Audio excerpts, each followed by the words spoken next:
My name is James Sferra. I'm an orthopedic foot and ankle surgeon. I have been practicing foot and ankle surgery since 1994, so 26 years now. I think that trimalleolar ankle fractures are a challenge. Even though they fall into large categories, everyone's a little bit different. You never quite know what you're going to get into. You try to get as much information ahead of time so there isn't too much guesswork involved when you get in surgery, but certainly there still is some surprises around every corner with an ankle fracture. Depending upon how big the posterior malleolus fracture is, you might have to fix it. So certainly there's times when you just fix the lateral malleolus, just fix the medial malleolus, fix them both, or fix all three. Usually the trimalleolus ankle fracture is a little more complex, and a little bit more decision making goes into what you're going to do to fix it. There are quite a few ankle classifications. The classic, most simplistic one is the Weber classification, which is fibula fractures mostly, depending on the level of the fibula.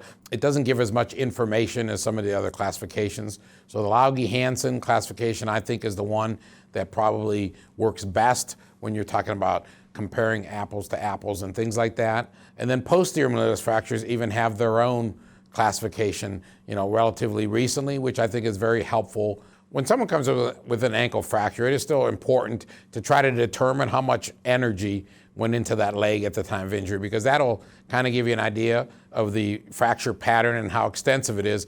But also very important in ankle fractures is the soft tissue damage that was done in the skin and subcutaneous tissue around the ankle. When I see someone with a trimalleolar ankle fracture, I would say that I typically do get a CAT scan to try to determine the size of the posterior malleolus fragment, and for surgical planning purposes. If I determine that I am going to fix that posterior malleolus, or I'm pretty certain that I'm going to fix it, I usually will then do that surgery with the patient in a prone position, because that's the easiest way to get to the posterior malleolus. If I'm not sure, I might put the patient in a sloppy supine position so that their leg is up so I can get behind the ankle if needed.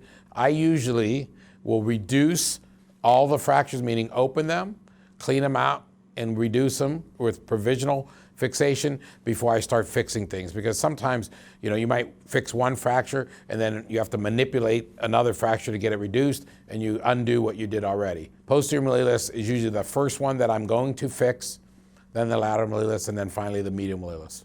In the last 10 years, there's been a revolution in foot and ankle surgery as far as things that are available to fix foot and ankle fractures, which is nice. Still the standard in a young, healthy person would be plates and screws for me.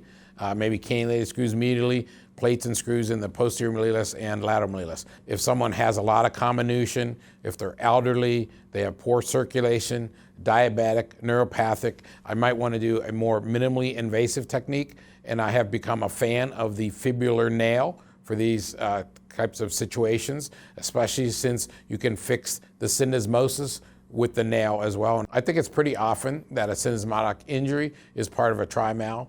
Does the syndesmotic injury need to be addressed? If you fix all three fractures, there are times when you still do not need to fix the syndesmosis, but there are also times when you do have to. So at least for me, I still will stress an ankle under fluoroscopy after I've done the fixation to the fracture and determine it. I will say I think all of us believe that you're better off over-fixing a syndesmosis rather than not fixing it and wondering if it should have been fixed, especially now with the new flexible syndesmosis devices. We feel like there's not a big downside to over-fixing. There's no question that it's very important to have many options when you are introduced to a trimalleolar ankle fracture. Nothing drives me crazier as a surgeon is when I call a rep and tell them that I have an ankle fracture, and they want to know exactly what I want them to bring to that case. Because what I'd like to tell them is I want you to bring the same thing every time so that we can handle anything that we are exposed to at the time of fixation of that fracture. So I've been using Acumed products for some time, since my second year in practice in 1996. First go-to product that I was introduced to and used quite a bit was the AccuTrack screw, tapered screw with a differential pitch within it. And I've been very happy with the original one and all the iterations since then. And then I've also used many of the other products, first MTP fusion plates, midfoot plates, calcaneal plates. I've been doing foot and ankle surgery for a long time, and it's never been more exciting to be involved in this field than in the last 5 years or so, because so much attention in the orthopedic world has been given to the foot and ankle, and I really do feel like, you know, we're kind of at the top of the heap in the orthopedic world as far as products and being able to help patients with these products.